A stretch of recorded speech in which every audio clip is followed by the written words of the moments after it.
And we're back. Yeah. Welcome back. What a song. Listen, I've actually missed that song. I've missed this show. Guys, welcome back to Do You Still Watch Wrestling? I'm back again with my co-host, my partner in crime. Kojo is in the building. We're back, baby. We're back. And I'll be your host as well, Dashiki Dash. And we're back because there is exciting times, exciting things brewing up just before WrestleMania. If you've not been keeping tabs with what's going on, Royal Rumble's gone past. Elimination Chamber is what we're going to be talking about today. And then obviously we're going to be touching on to the road to WrestleMania. But listen, before you sit down and get yourselves ready, make sure that you like, subscribe, do all of that, rare tete. You know what to do, guys. Watch YouTube, you know what to do. But without further ado, brother, what is going on, man? It's been a long time. Yeah, man. Well, where have I been? Man? Anyone that's been here before, I'm sure last time we were here, I was still running through midfield. From midfield's taking a bit of a break because everyone's busy, which is perfect for me because my team absolutely sucks. So, man, hey,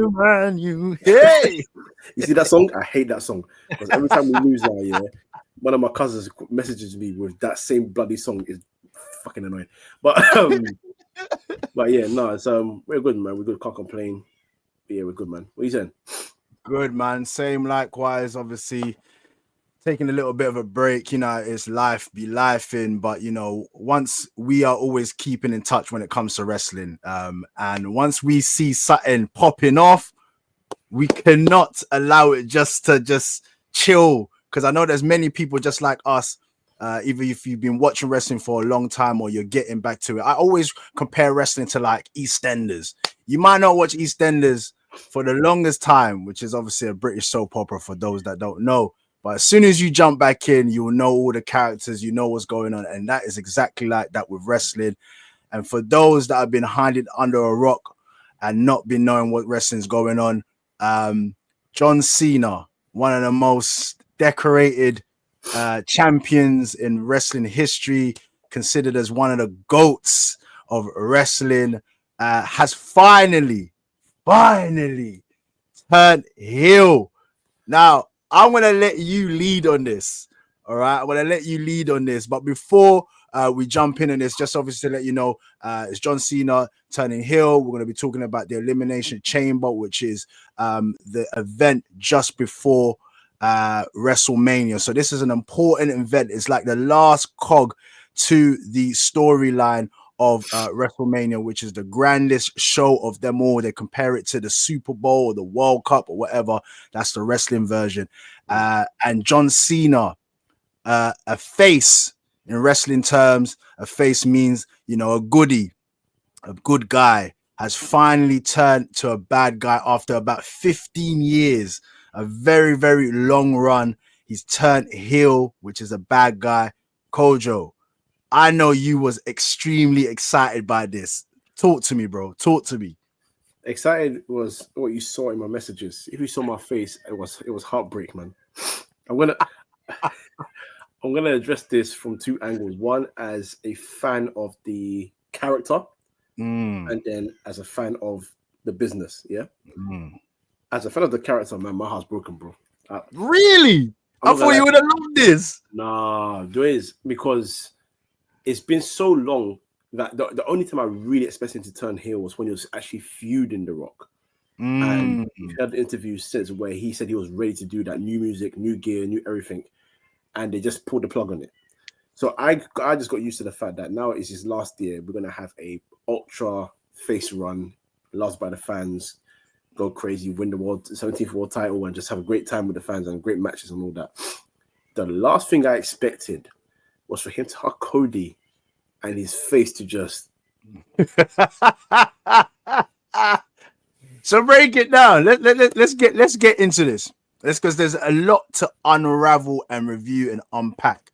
So obviously John Cena was part of the Elimination Chamber.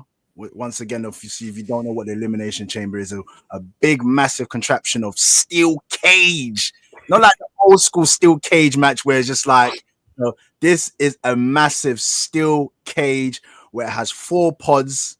A little bit like a Royal Rumble kind of feeling to it because there's a countdown. So every 3 minutes, starts off with 2 wrestlers in the middle of the ring first, 4 on the outside. So 6 participants in total. And then every 3 minutes, there's a countdown, 10, 9, 8, 7, blah, blah, blah. Yeah. And then the next person comes out the pod and joins in. Then it becomes a 1v1. Then it becomes a 3-man, free for all or whatever. Yeah. So you got the likes of John Cena, as we just said. Who else was in there? CM Punk, Seth Rollins, Damian Priest, Seth Rollins. Who the other 2 again? Drew McIntyre, and Logan Paul. Logan Paul. Okay, so you've got all of them, all worthy enough of maybe hitting the WrestleMania spot, even if you don't consider Logan Paul a main event, but within his own right, he's done his thing. Yes. So if he went to WrestleMania, I don't think many people would be that disgruntled, but that's another story for another day. So we've got the event. It's all riding on particularly 2 wrestlers who have kind of put their all. They've said, no matter what, they're going to WrestleMania. And that's CM Punk and John Cena. Yes. Now, what I'm loving about wrestling at the moment, WWE in particular, because we have to make that very much apparent, WWE is the storylines, the main storylines, and the sub storylines. Bro, before we get into the John Cena stuff, quickly, CM Punk and Seth Rollins, bro. And we can add Drew McIntyre in there as well. It's incredible right now. The rivalry is fire, man. Because this is how you build a pure hate rivalry. There's no time for, I'll be nice with this guy for a bit. We'll do tag team. Like back in the day, they'll be like, oh, you have to coexist as a tag team. And then they look at each other and it's like, I guess you're right. No. When I see you, it's on sight, brother. Yeah? See that head there? I'm going to gun you down, my guy. It's straight on the side. Yeah? Straight head shots. No chest shots. Straight bow, straight to the head. What Seth Rollins was even saying in the middle of the match when John Cena tried to fight CM Punk, he said, it's great. You've been having a great time away. You've been away for a long time. He's mine. He's mine. Here. He doesn't belong to you. He's mine. And then on top of that, he gets CM Punk eliminates Seth, and then Seth stomps him. And whilst he's getting choked out, he shouted, "Die!" You know what I love about this situation, though? It wasn't just even CM Punk, because it started off with Drew McIntyre, and at each stage when each opponent, especially Drew McIntyre and Seth Rollins, at any stage that they had an opportunity to eliminate someone, their attentions went to CM Punk. These 2 are so obsessed with CM Punk. It's unbelievable, which is over and over again.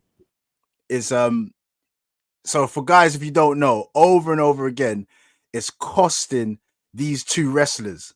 So CM Punk and Drew McIntyre, Seth Rollins, they've pretty much been having a feud amongst themselves. And it all derives from the hate for CM Punk. CM Punk left for about 10 years out of WWE, and then obviously comes back, and the likes of Drew McIntyre and Seth Rollins have hated his return ever since. But CM Punk is just driven and hell-bent in wanting to go to WrestleMania, because he's never achieved a WrestleMania on his own. Like, he's never main evented at WrestleMania. So this is one of the main drives for CM Punk. But at the same time, you got the likes of John Cena also. This is his last run.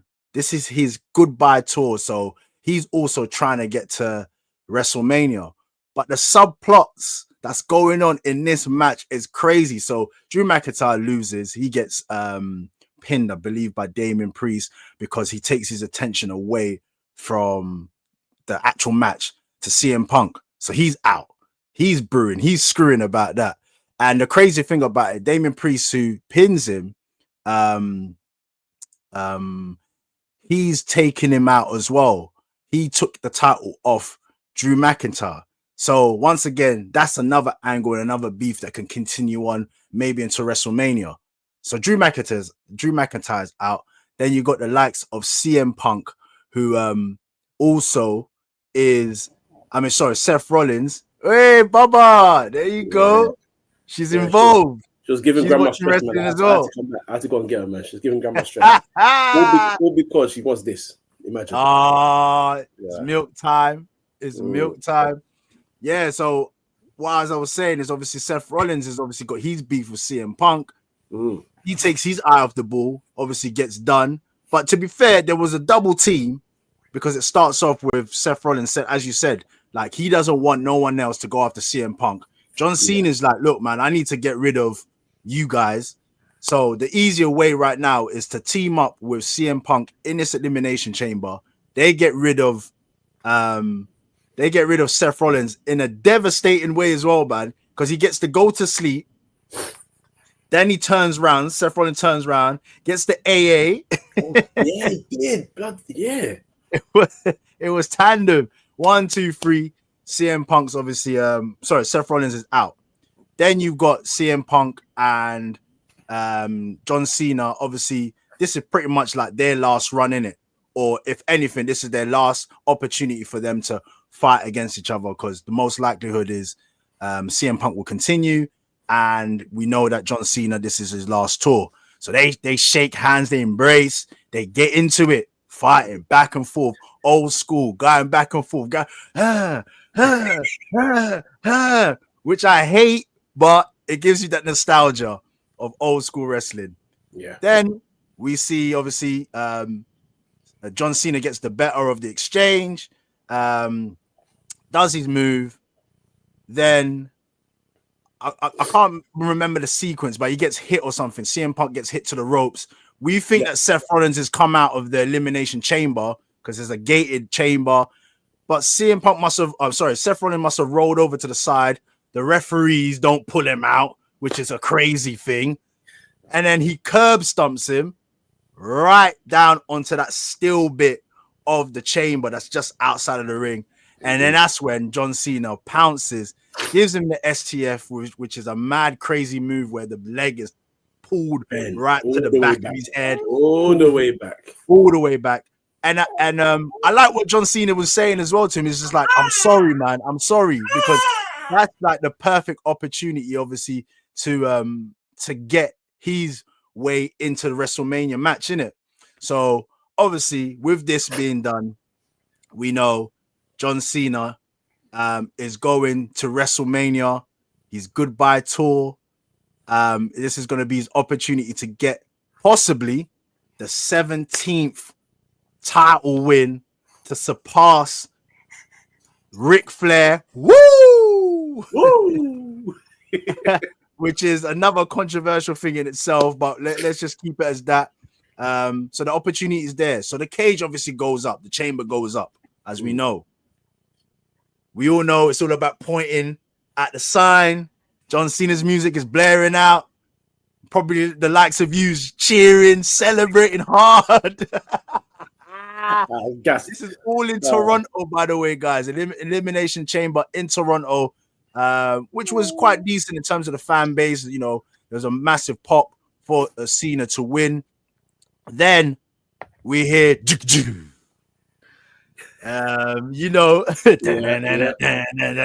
Cody Rhodes is on his way out. Comes there with his suit and all that kind of stuff, holding his title like it's a clutch bag, old school, like it's a wash bag. Comes down to the ring, obviously, to congratulate John Cena, and it's pretty much, face versus face at this point, because Cody Rhodes is one of the biggest faces right now in WWE, if not WWE history. And then you got the face of all faces, probably barring one we should not name at this present moment. Who cares? Hulk Hogan. Yeah. He's one of the greatest faces of all time. So John Cena and Cody Rhodes in the ring. Now, we're just thinking it's just traditional hug, shake hands, appreciate each other. Then we hear, if you smell what The Rock is cooking. Bro, how was you feeling at this point? I honestly thought, anyways, I didn't know what was going to happen. Oh gosh, you're good. Yeah, you're good. I didn't know what was going to happen. I felt a bit like that later on in the show. You explain when. But I didn't know what was going to happen. Obviously, I knew he was there for Cody. We all knew he was there for Cody. And genuinely, in my heart of hearts, I thought he's going to get Cody to turn solely because Cena was still there. Yeah. So I was thinking Cody's going to maybe say no initially. Cena's going to, like, literally what happened with Cena, but in reverse, he's going to look at The Rock and be like, don't worry, I got you. And then switch it. That's what I'm not gonna lie as well. So for those that don't know, obviously Cody Rhodes was proposed by The Rock. I think episode of SmackDown, whether it was a week or a couple of weeks just beforehand, and The Rock was blatantly and basically was asking for Cody Rhodes' soul.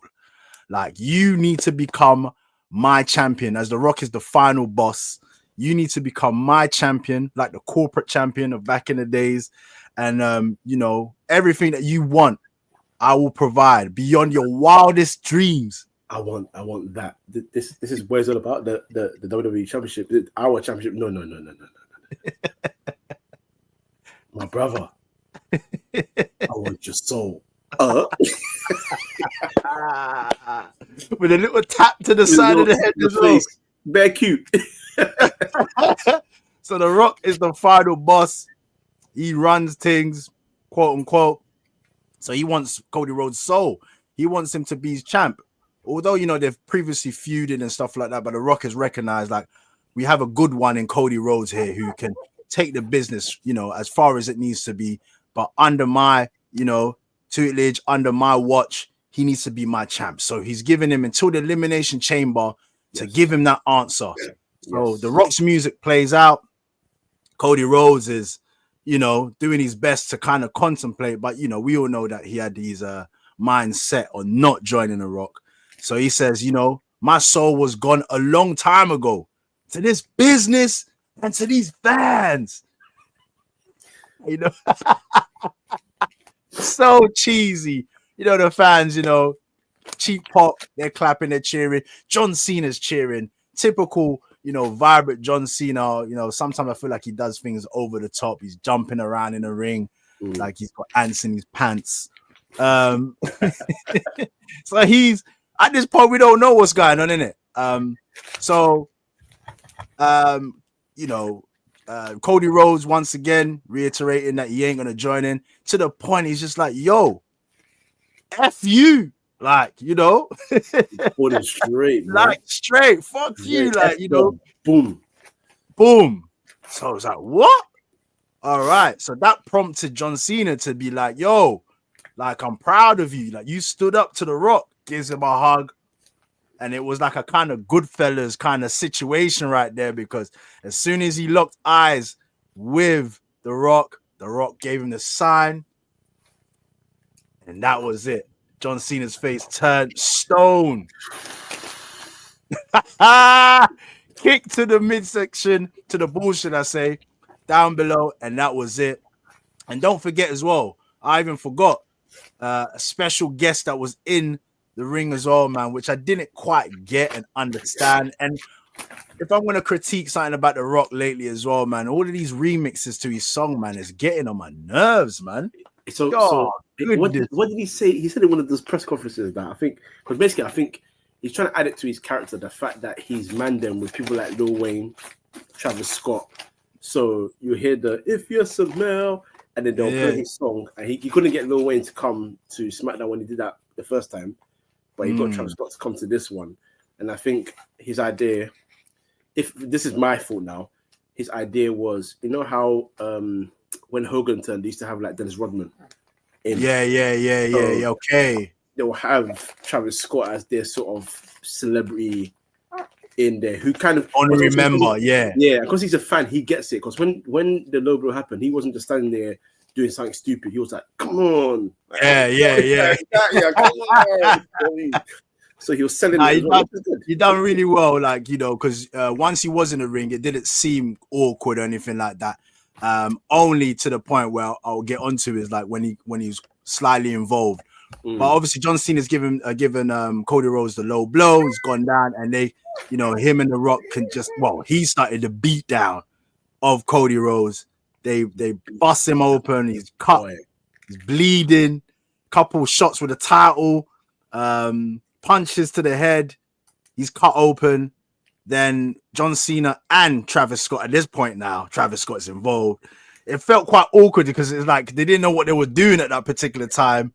Like, do we hold him up? Or anyway, they've got him down. They're holding down his legs, holding down his arm, and the Rock brings out that weightlifting belt with "Your soul is mine." Cody's soul. Sorry, with the date of Cody Rhodes' dad passing. So the legendary Dustin Rhodes. Okay. Listen. He might have okayed it, but that's cold, bro. I'm gonna lie to you, that's cold. I know, man. Man. Sometimes wrestling is a bit mad, you know. Bro, it's a bit mad. Died. Yeah, man.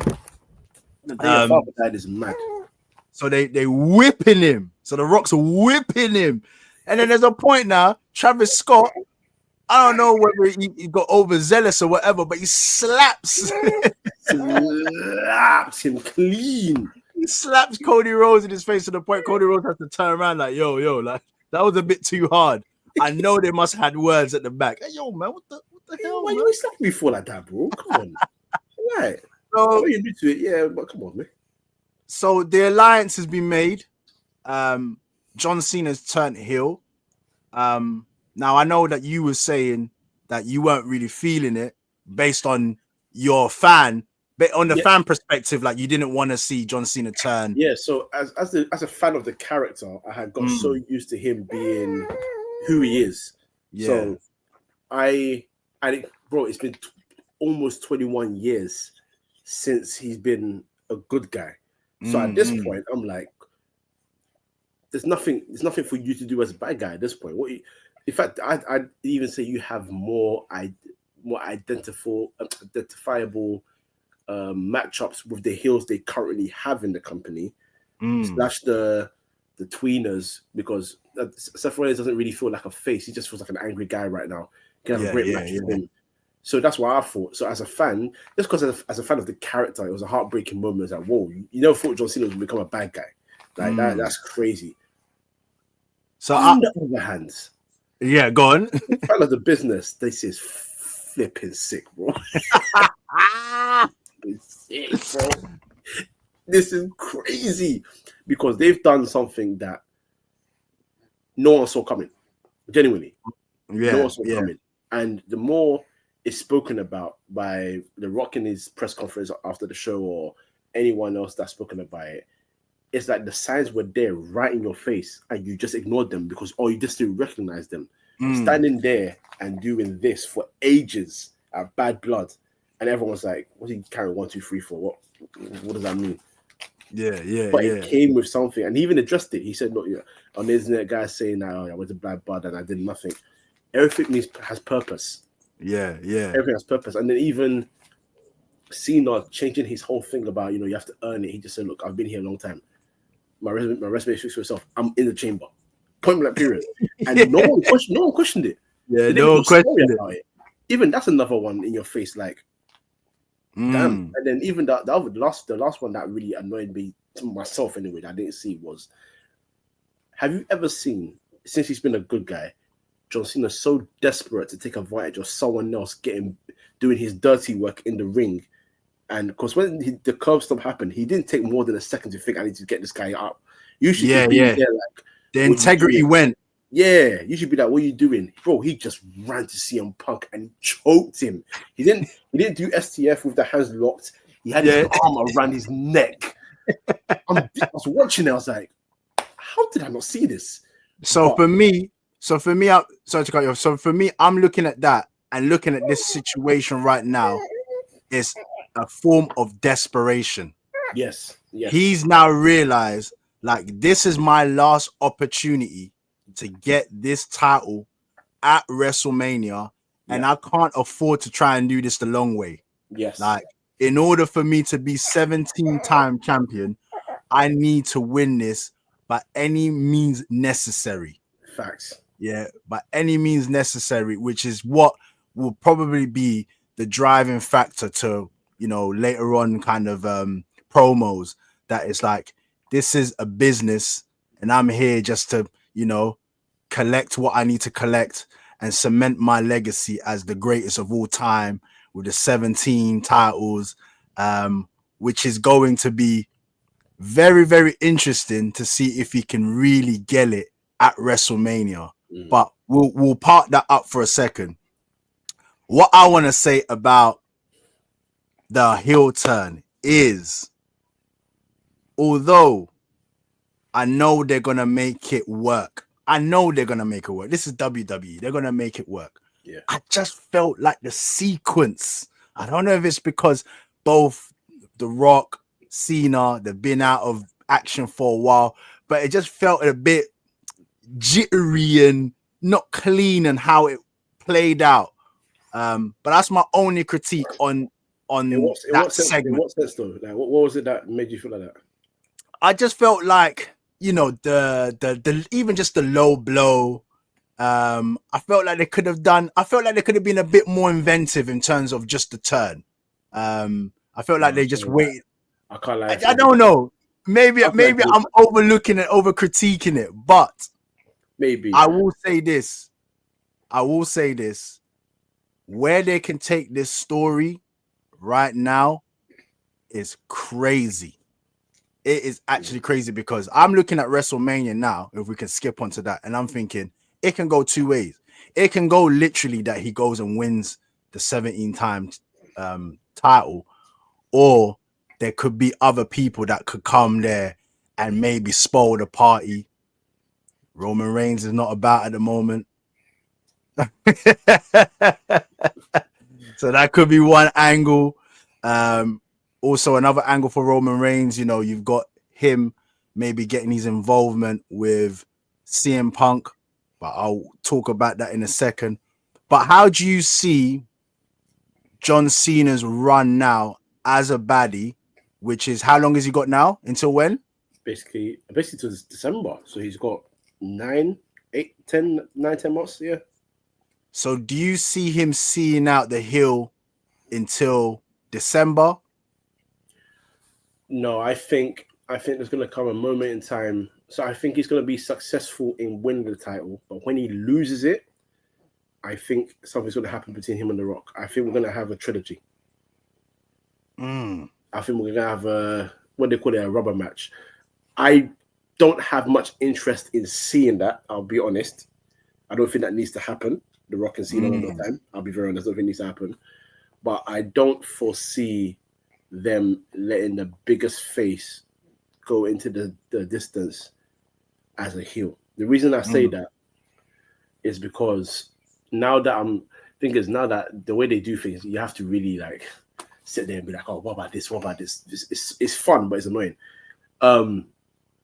When they spoke about him retiring, he mentioned the fact that after, what you see is him going to be he'll be part of WWE still, but you'll be seeing him in the suit. You will no more, whatever. And so in one sense, you can maybe carry on the character of him being a bad guy long term, because if he's now suited and booted, he's doing things that are best for business. Yeah. Do the dirty work of The Rock from the outside, and he'll be a lot more of a face on shows than The Rock will be naturally.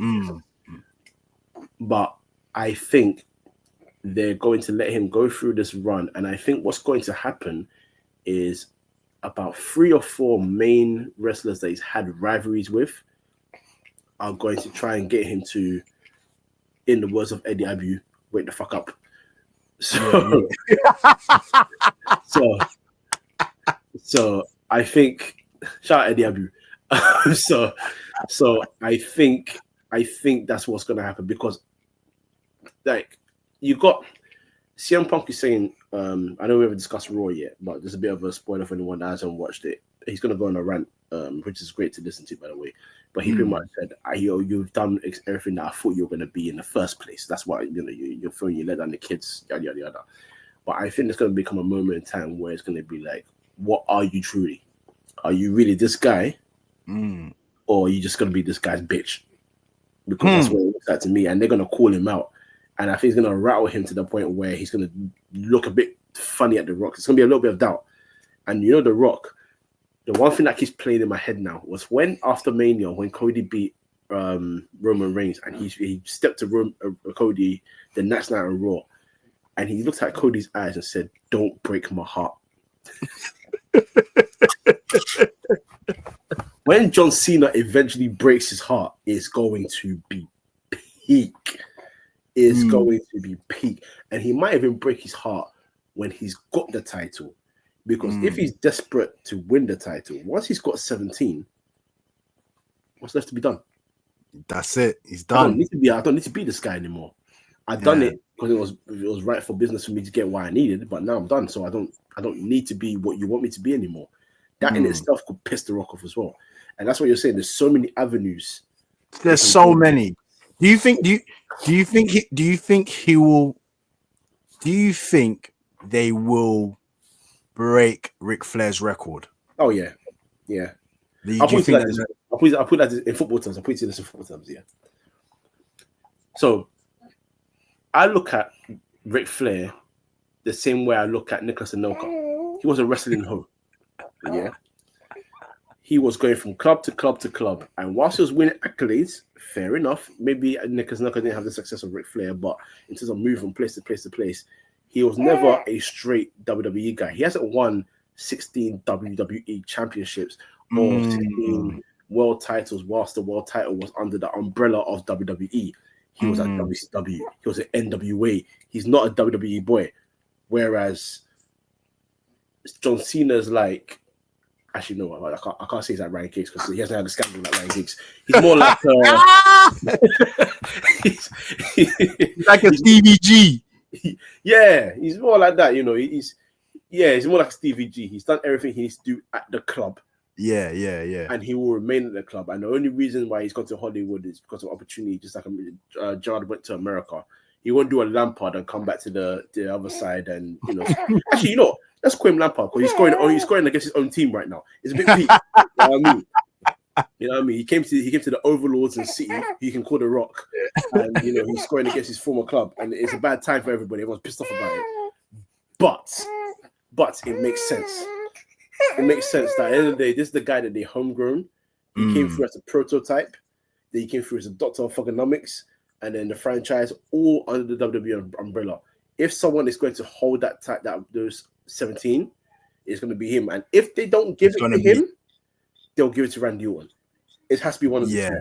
So I agree. I agree as well. Like you make a very, very good point. I think there's obviously a lot that's gone on between Ric Flair and Triple H, WWE. I don't think that the relationship is as strong as it was once upon a time. And I do believe the direction that WWE is trying to go is very much like WWE centric. Like, we need to have our guys, Roman Reigns was like the longest ever champ because that title is now with Roman Reigns.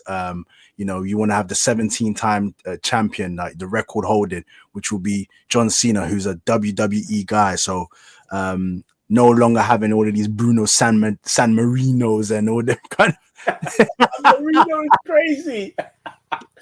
All of these old school guys, they want to have a new generation of people that these young kids can now associate themselves with. But I agree, man. I agree. For obviously, you guys are still locked in. Appreciate it. Let us know, man. Interact with us. Like, what are you feeling? How are you feeling, should I say, about the John Cena turn? For those that know wrestling through and through, and you're maybe of an older generation, is this comparable to Hulk Hogan's, heel turn? Because I witnessed that. And when the day I saw Hulk Hogan turn to a heel, that one was shocking. Can I ask you a That question? one was Can I ask you a question on that? So, actually, two questions. So number one, were you a Hulk Hogan fan before that, as in when it happened? And number two, what was your feeling when you saw it? Like, I see you're shocked, just like I was. So with Hulk Hogan, see the way you're feeling about John Cena, just make that times 10. This guy aura was beyond. It was beyond wrestling. Hulk Hogan was known in the deepest corners of Africa. Like in my country, they were calling him Ilk, Hulk Hogan. Oh, they know Hulk Hogan. You know what I mean? Ripping. I used to rip plastic bags off my chest because I thought that I was Hulk Hogan, you know? But when he turned heel, it was so unexpected for such a good guy. And we're talking about just kind of the same length of time as John Cena. Like the majority of Hulk Hogan's career, barring his stint in Rocky films where he was Thunder Lips, no one's ever known him to be a bad guy. Yeah. So when he turned baddie in or heel in WCW, like the whole ring was filled with trash. That's how bad it was. I remember they threw all food, litter, cups, everything. So if we're comparing it, I don't think it's as big as the Hulk Hogan one, but at the same time, I feel that this is going to be the last time we ever see a heel turn of this magnitude, because in this day and age, wrestling, we don't have heels that have wrestlers that have been heels for like 10, 15 years straight without changing, without being half-hearted, without like blurring the lines. We're talking about straight face, even if you're getting booed, even if people are tired. Which is like you, I think, just in terms of the character itself, it almost feel like it's a tad forced, but I feel that it could still very much work because we know that WWE, the way they can still grind out these storylines, even when you're thinking to yourself, it's not going to work, they will show you how it's going to work. I think my final point is, I think to answer that question of whether it was forced or not, the reason why I don't think it's forced is because I think Cody Rhodes has become the perfect foil for your heel turns. If you think about it, ever since he's been back. So he came against Seth Rollins, who was a heel already. Yeah. Excuse me. John Cena broke my heart as well, but you ain't got to do that to me. Okay? Are you still hungry? Okay, come on. Yeah. Come on then. There you go. She's upset about John Cena. She's upset as well. So when he came back, obviously Seth Rollins was a heel already, so that was different. He got injured, right? But he lost to Roman Reigns, and Brock Lesnar was the face. Brock Lesnar was very over, and then Brock Lesnar turned on him and became most hated. Last year, The Rock was about to take away his dream, and then the fans did "We Want Cody," the hashtag, and the only direction you could go was turning The Rock heel. And there was no choice. He gave him a monster and brutalized him. Rhodes, you know what I mean? This is what happens when you fuck with a final boss. And this time, you've turned literally the biggest face we've had since Hogan in the company. Because as you said, whether he gets cheered or booed or whatever, the story remained the same. He's the guy, he's the face of the company. He's come back. He's become desperate, and you are the guy that he's attacked to become fit. And he didn't just low blow you; he hit you in the head twice in the head with the Rolex that the Rock was supposed to give to you as a gift, or you were supposed to give to the Rock as a gift, I should say. Yeah. And then he whacked you in the head with the belt twice, also with the microphone in the middle of that. And then he held you down for whippings. Bro, Latchins. The Rock whipping it like his ancestors are watching, saying, "Get the revenge on that white boy." You know, like, it does feel a bit mad, in it, when he's whipping him. Like that. Boy, he whipped him heavy. And this is what I'm saying. Like, every time Cody has been beaten up by someone that's turned, it's not just one action. It's it's so many actions. Yeah. You know what I mean, Brock F5'd him and they took him outside, F5'd him there, suplexed him, bloodied him. The Rock brutalized him all around the whole arena. Outside, and then John Cena has banged you in here in a way that John Cena has not beaten anyone up, quite frankly, since like 2003 when he was holding the chain. So yeah, it's gonna be beautiful, man. It's gonna be beautiful. I agree, man. I agree. It's gonna be beautiful. Once again, man, if you lot agree or disagree in terms of this heel turn, let us know, man. Interact with us. Put your comments down in the comment section, and yeah, man, we'll chop it up with you. We're both in agreement that the storyline is going to be an epic one, especially if we're looking at John Cena's final tour, his final run in WWE as he's virtually upon retiring. Just to quickly touch on the subplot where we have CM Punk, Seth Rollins. Obviously, Seth Rollins costs CM Punk to get to WrestleMania. They're definitely gonna do WrestleMania, right? I hope not, but I think they will. Really? Yeah. I want them to do WrestleMania, man. I don't. I'll tell you why. Because I feel like they're gonna try and make it a triple threat with Seth Rollins, CM Punk, and Roman Reigns. Okay. And to be perfectly honest, I think I would have more interest. Not more interest, because I'll be just as interested. But I think the match I want to see, and I feel like it's deserved for the two, is Seth Rollins and Roman Reigns, because the history behind that and the way Seth Rollins has just been no matter how great the run of the Tribal Chief was, the one person that could forever trigger him is Seth Rollins. He needs to put that demon to sleep. That's my first one. And CM Punk being in the way doesn't help that. Number two, I need CM Punk to use that favor from Paul Heyman to inject him into the main event, because the way he's called out The Rock and Cena on Raw, I need him injected in there. And even if he doesn't win the title, which I don't think he will, against Cody and Cena, I think he needs that main event match. Then my hope is he continues to then thrive. CM Punk, that is, he continues to thrive and eventually wins the title. So when I said I think they'll give it to Randy, I actually want CM Punk to win the title from Cena and carry it to Mania. And in the distance, you have Seth Rollins continue to be flipping pissed off.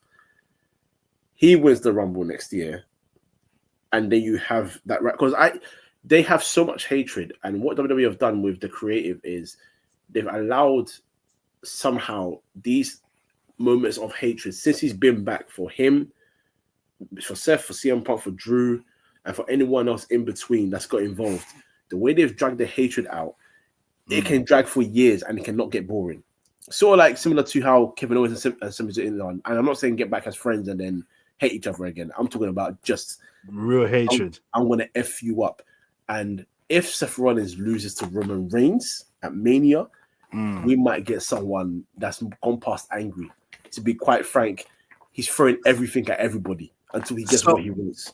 I see it a little bit different. I see it that CM Punk and Seth Rollins get their match at WrestleMania.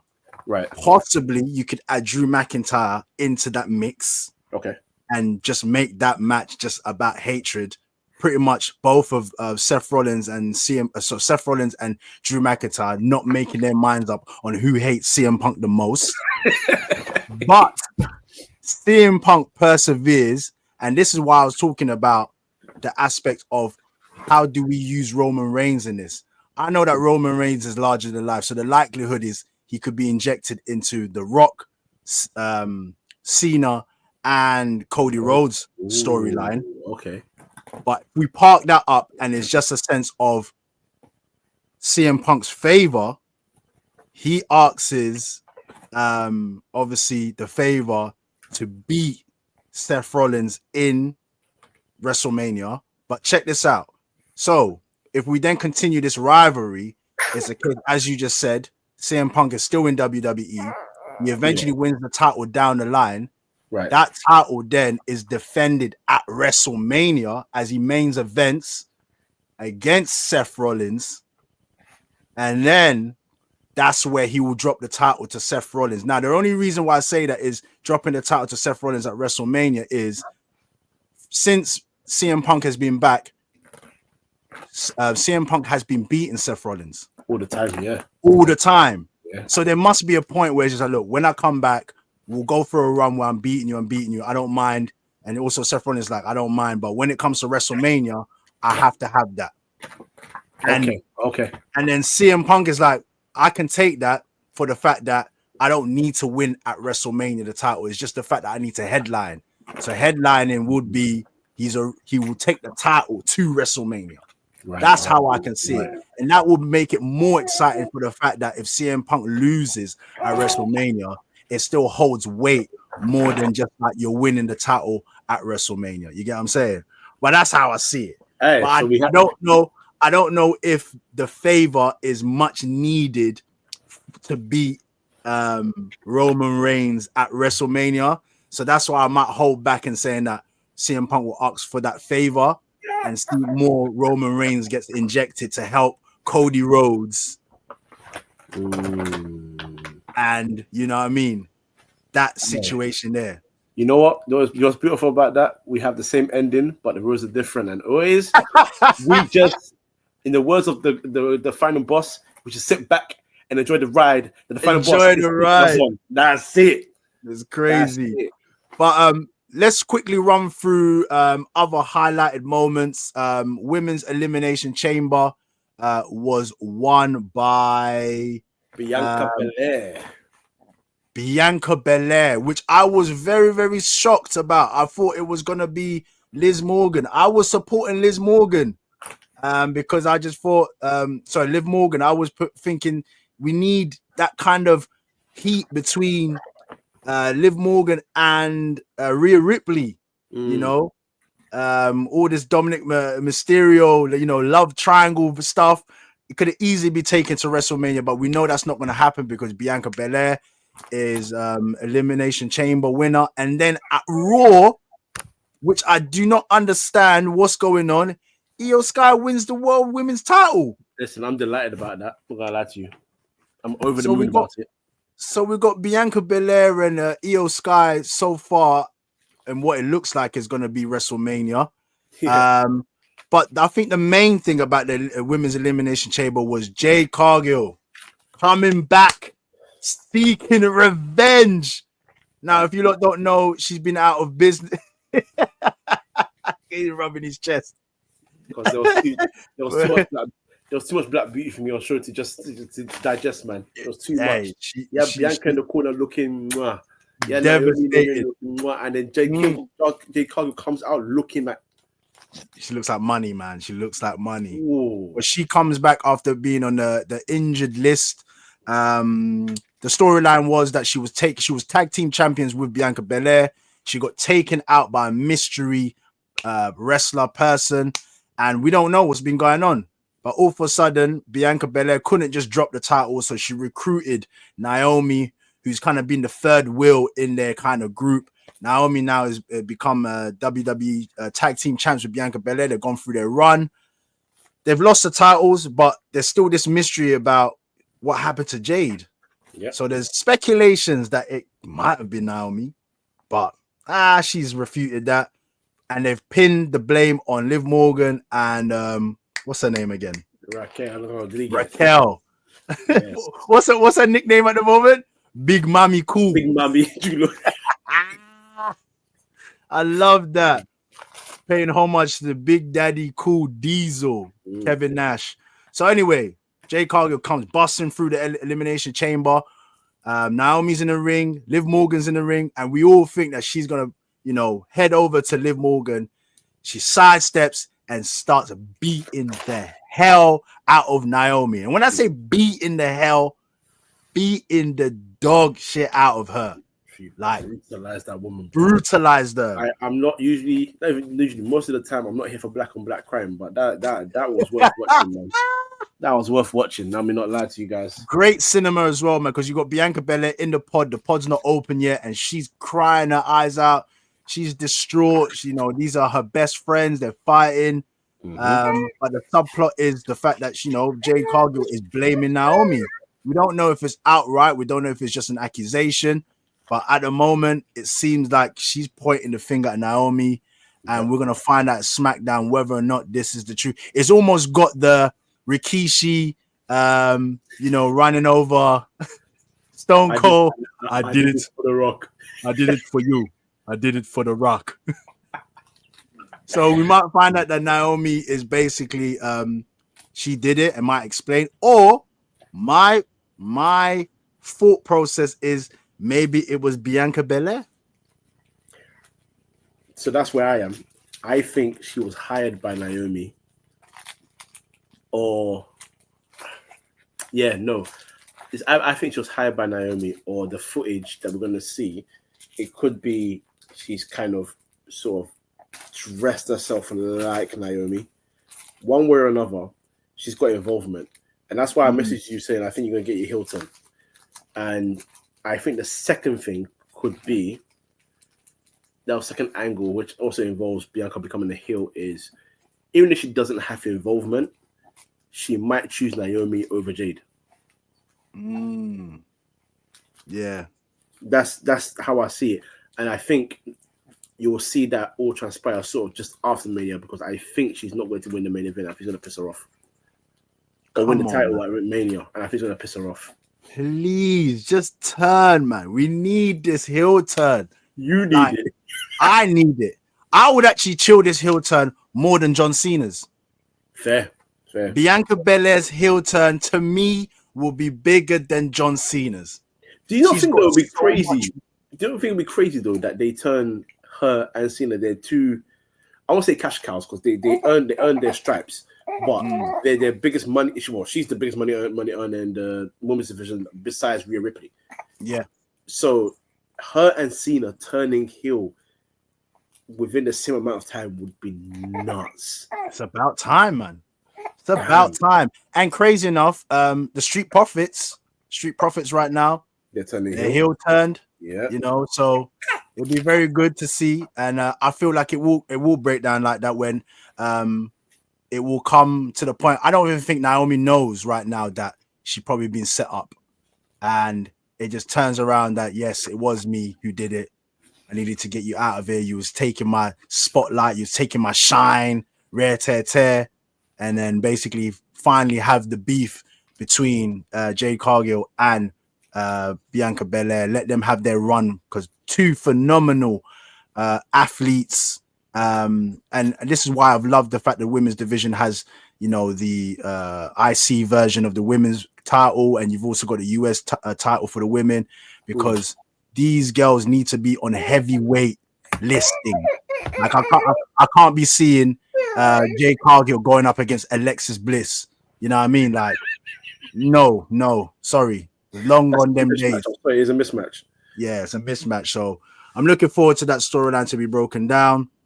Quickly, just to touch on who was Kevin Owens versus Sami Zayn. For me personally, I wasn't too much invested in this. Really? I feel like the story not hitting for you. Nah. Damn. It's not hitting. It's dry. It's a dry storyline, and it reeks of just filler. Both of these guys have there's nowhere for them to hang with the big dogs right now. They've tried with Sami Zayn, it's not worked. Kevin Owens has tried as well. It's not working. The only glue to this situation is Randy Orton. Randy Orton is the only person that's given them the credibility to be like, all right, cool. How can we inject Randy Orton in this and give it more weight than it needs? Other than that, it's just like I could have watched this match on SmackDown or Raw and just been like, okay. I disagree, man. I disagree, man. Anyways, because they've had so many matches against and with each other, I understand sort of like the apathy that people may have of like, well, we're doing this. It just feels like an indie match. But that's what they were going for. Thing is, I'll put it like this. The reason why I've enjoyed this is because more so because of Kevin Owens. The way he's delivered in the story. I will give you that, yes. The way he's delivered in the story and the way his reasonings for attacking Sammy made so much sense to me because, like, his thing is Cody had you nothing about what Cody and me having a rivalry. You saw what Cody was going to do to me through the ladder, and as my guy that we've grown up together, you're my boy. You stood there and watched him do it, and then you stood there and watched him go and claim the title. And all you could do is come next to me and be like, "Are you okay? Are you nuts? My career almost ended, and you were just there watching. You couldn't just say, yo, chill." Because you didn't back it. Yeah, because I've done the same to you for you in the past. And you've done the same for me in the past when you pulled me away when I think it was Shane McMahon came from the Hell in the Cell, and you pulled me away last second. So you've done it for me. So what the hell are you doing? If you want to go see my career end, I'll end yours. I'll end yours. And he was going to give him the package power driver on the concrete. On the concrete to make a point. And I hear it because he's like, you, Randy, Cody, I've done everything to try and back you. Cody, I backed you at Mania. I helped you end this run that the tribal chief had that I should have ended a long time ago, but I kept on having interference from the bloodline. And then months later, you're doing side by side with Roman Reigns. You're pally with Jey Uso. What? What? You're my boy, and you're doing pally with this man. Are you really that much of a good guy? You're gonna do that? I'll deal with you then. And then Sammy, you can see what Cody's about to do to my career, to my life, to my neck, through a ladder, and you watch him do it. Feel my pain. It's emotional. It's gonna break my heart to do this to you. He stood in front of his Sammy's house, recorded a video. Say, listen. Hey, that's Randy Orton-esque, though. That's Randy Orton-esque. I don't want to do this to your wife. I don't want to do this to your son. But you need to learn a lesson. And it's gonna break my heart. But I have to do it because you've let it get to this point. And now we're wrestling in Toronto. And we started 5 minutes down the block. And now we're wrestling in an arena like this.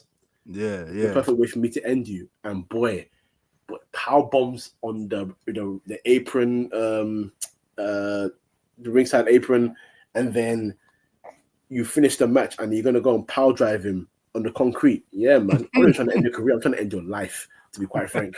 And you're gonna have to hold that. So yeah, I like it, but I like the Randy factor. The fact that the Randy factor is very, very important to it. Absolutely. I feel like it's definitely given the elements of what made Randy Orton, the legend killer, the voices in my head business, and obviously the punt was almost given. I think Kevin Owens' punt version, or his version of the punt, is that package power driver right now. It's like, this is how I'm ending careers and stuff like that. So it's gonna be interesting when it gets to that storyline. I think they need to finish that. I'll be there for that. But for the Sami Zayn one, I feel like you've even broke it down even better than what I'm seeing it as. So that element of like, yo, you're my boy, you should have been helping me win the title, let me just quickly just bust you up quickly. But what I'm here for now is Kevin Owens and Randy Orton to see who's the more sadistic person. That's what I want to see. And I'm sure we're going to get that soon. Just to quickly round up, obviously, once again, any of those matchups, if you're happy to see these storylines like Kevin Owens and Sami Zayn, let us know, man, what you think. Obviously, Bianca Belair's heel turn as well. Let me know what you lot think about that. Like I said, I'm in agreement that needs to happen. Last but not least, let's just pay some homage to Canada, Toronto, and pretty much the Queen of Toronto, man. Trish Stratus faction has her matchup. I don't want to be a bad guy, but I didn't know she had back like that. That's just me. So that's my 2 pence. That's my 2 pence. Shout out Trish, man. Speaking about back, man, Bailey, she was in Elimination Chamber. But anyway, we digress. Yes, the Trish Stratus was made a matchup that really didn't really matter. So it was Trish Stratus with Tiffany Stratton versus Nia Jax and Candice LeRae. Candice LeRae, that's right. So they had their matchup. Obviously, it was more kind of a filler match. You know, every time Nia Jax is about, I want her to win. That's my girl. That's that's the queen right there. I'm waiting for her to get her title back. Yes. But it was a filler match, nothing really to it. It was just a good touch, I feel like, in terms of having Trish Stratus there. She is legendary status, Hall of Fame. So I can't get onto her. And it was just rightfully so to have, you know, Toronto's own Trish Stratus in the building. Still amazing that she can still go, man. Boy, all I'll say to that is someone else could have had a lovely Toronto moment with the company, but instead he's messing around in AEW for no reason, man. Yeah, man. You know, but I hope he's coping well. Yeah, he's too busy getting gassed over you know, the fans singing his song and getting emotional over that. I'm just like, Right.